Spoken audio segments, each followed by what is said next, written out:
news, Mr. Oreo. Your daughter's come to see you again. Isn't that nice? I'm sure this is hard, but your father does know you're here, and it makes him happy, even if he can't express it. You shouldn't get discouraged, okay? Yeah, of course not. It's all a big lie. Everyone hears the same. They don't notice anything, don't say anything, don't think anything. They're just empty shells. Soon they'll disappear altogether, like the melting snow. This epidemic leads innocent and well-meaning people to their deaths. But it's a pathogen that will never be wiped out, because we're the ones who create it. The disease of serenity. The slow death we've wished upon ourselves.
First, the killer dismembered and cleaved open the body, then used plastination to turn it into a human specimen. They brought their handiwork right into the middle of town.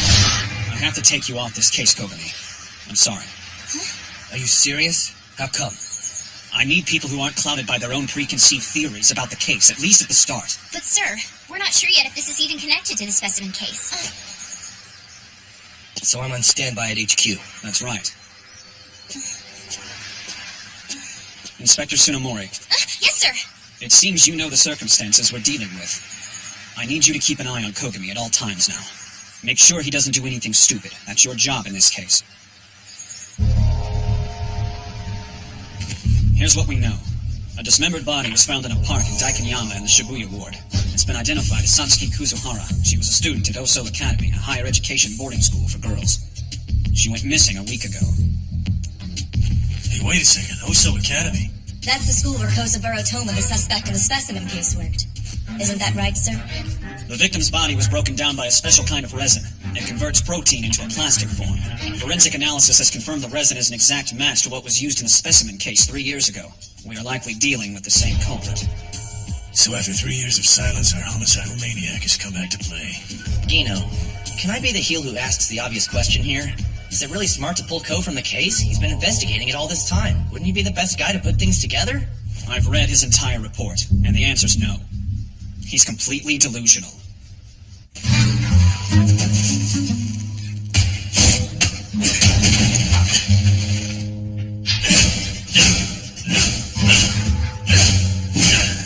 That's enough.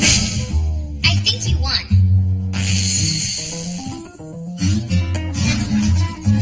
Whoa, you've got the sparring program set to the highest level there is and you still crushed it. Are you sure you're not a cyborg, Mr. Kogami? Still get knocked out cold from a paralyzer.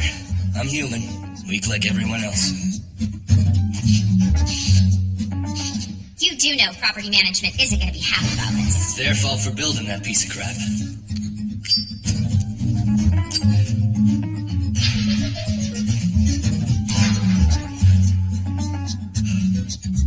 Is there a reason you keep staring at me? No, sorry.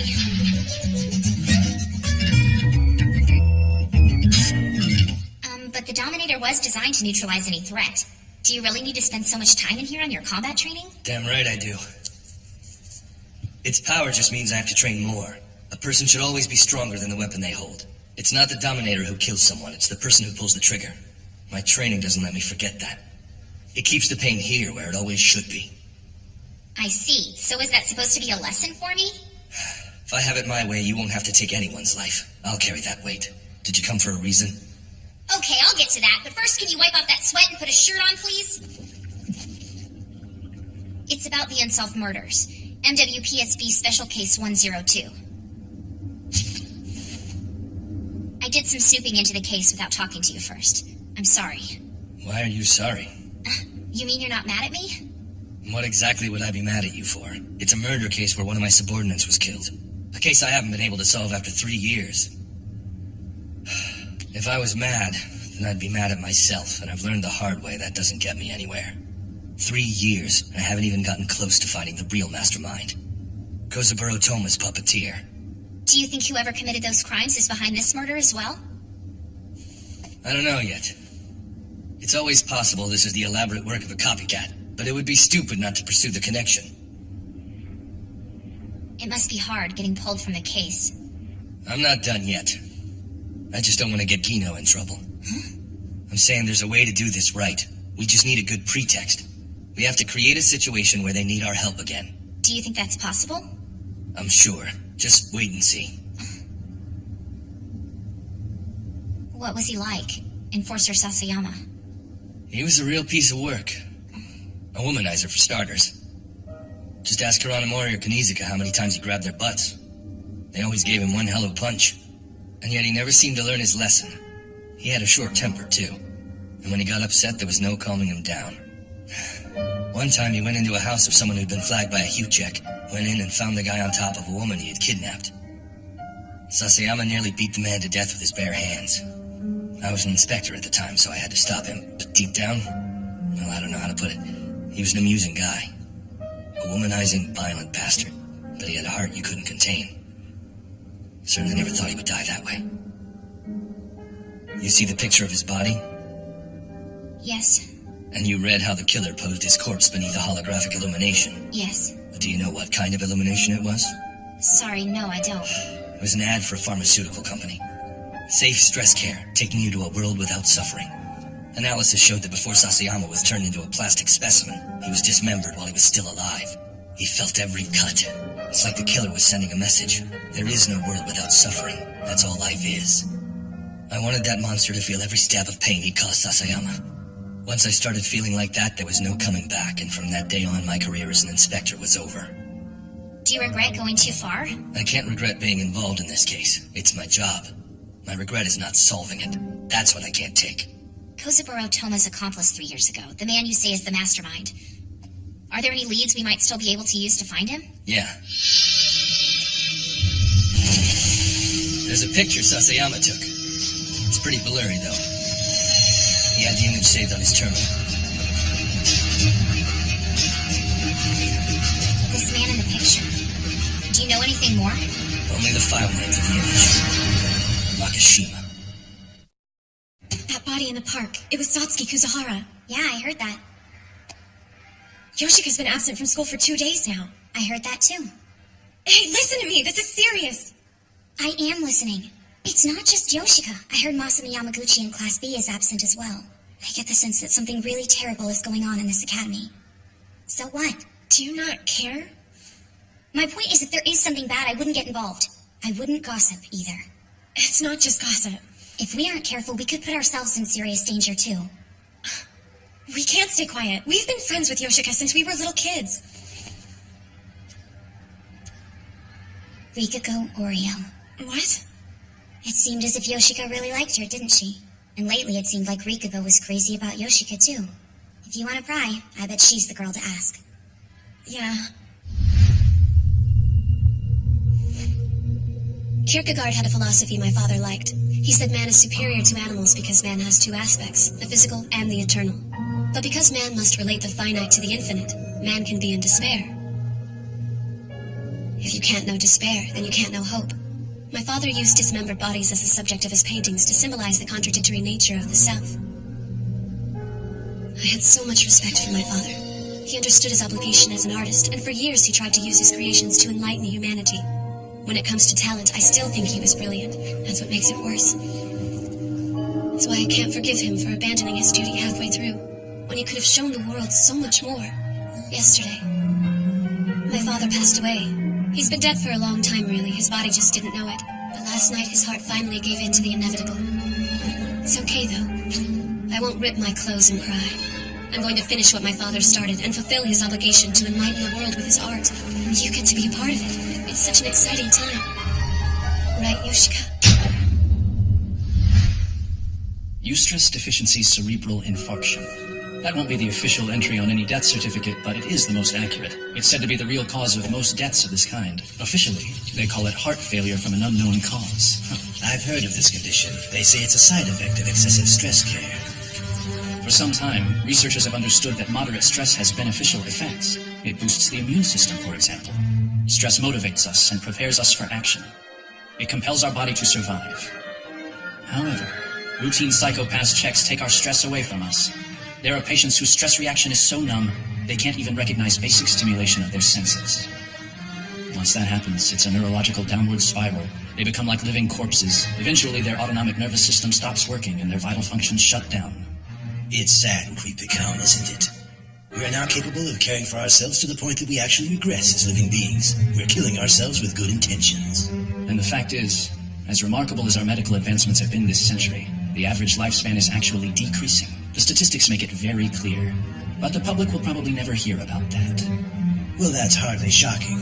In this era, everything that could be called a true reason for living has been methodically removed. No one tries to talk seriously about what life should be anymore. It's not part of our culture. The father of Rikako Oreo, the girl I mentioned earlier, he had eustress deficiency as well. Roichi Oreo. At the peak of his career, he was one of the most celebrated artists alive. Surely you've heard of him. I'm afraid not. It's embarrassing, but I'm rather ignorant when it comes to art. He was a genius illustrator. He created vivid, cruel nightmares using broken female bodies as motifs. From his art, you might assume he was some twisted sadist, but he was actually a strictly moral man. That's not uncommon, that disconnect between the creator and the impression their creations give, but in Roichi's case, it was rooted in a firm ideology. According to him, mankind could only control the cruelty in our nature by fully confronting it. If he forced us to look unflinchingly at the darkest depths of the human heart, he could foster the goodwill and reason necessary to quell those baser impulses. He believed his artistic purpose was to enlighten humanity and challenge us to grow. That's a lofty goal. You make him sound like quite the saint. But then the world changed. The spread of psychopath assessments made that kind of self-examination obsolete. We didn't have to control ourselves anymore. The machine assessments could maintain our mental health for us. And while the technology robbed his art of its purpose, I heard Roichi actually welcomed it.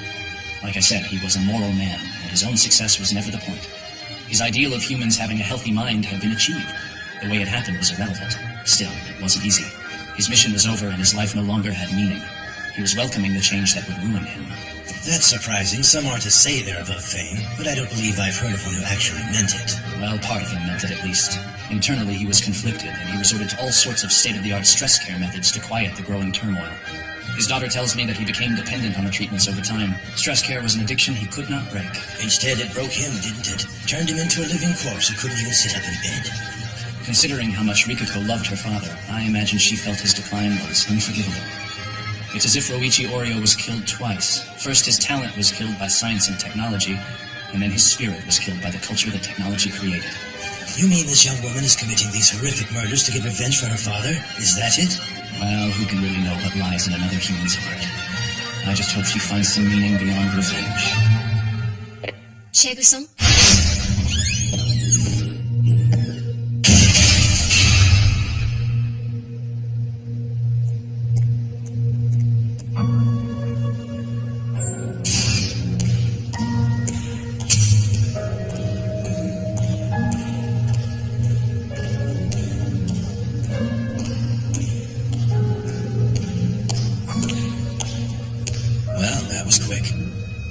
Remarkable. I wonder how Mr. Makishima knew about this place when no one at the academy even realizes it exists. Evidently it was an old generator room where they used to boil down recyclables. But when the school was renovated, it disappeared from the blueprints.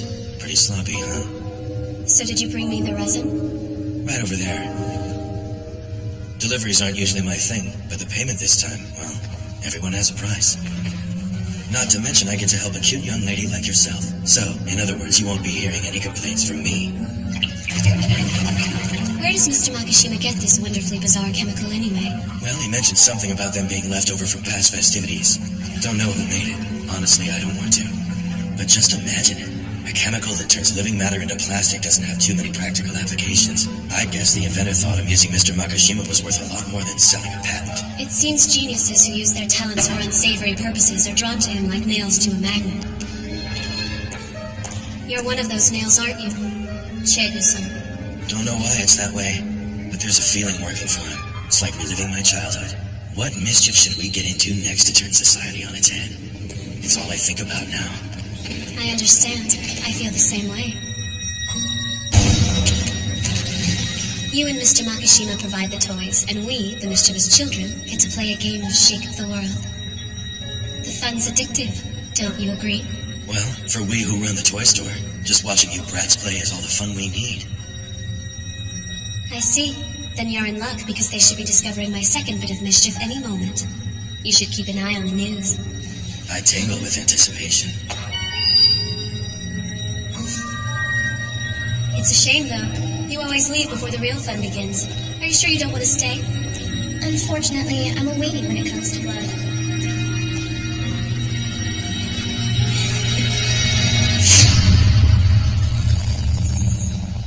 The second kill. If this is Kozaburo Toma's work, it's actually the 6th. Kagami Kawarazaki, nice to see you. So let's hear this burning question. It's about Yoshika. Yoshika Okubo. She's gone missing. She's been absent from school for 3 days in a row now. So, You're worried about her. You care about your friends more than anything, don't you? we've known each other since we were little girls.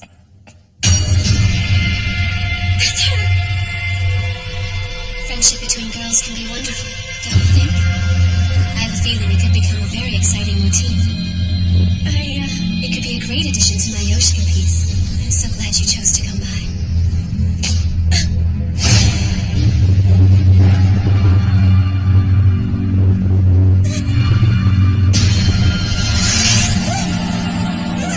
A touching reunion with your childhood friend.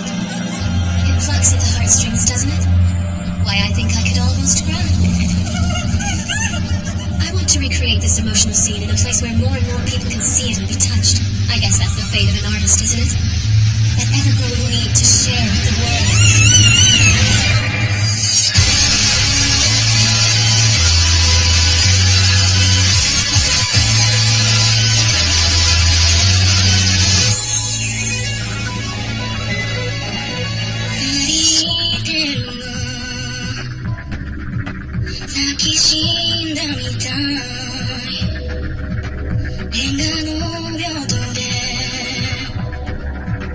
うまく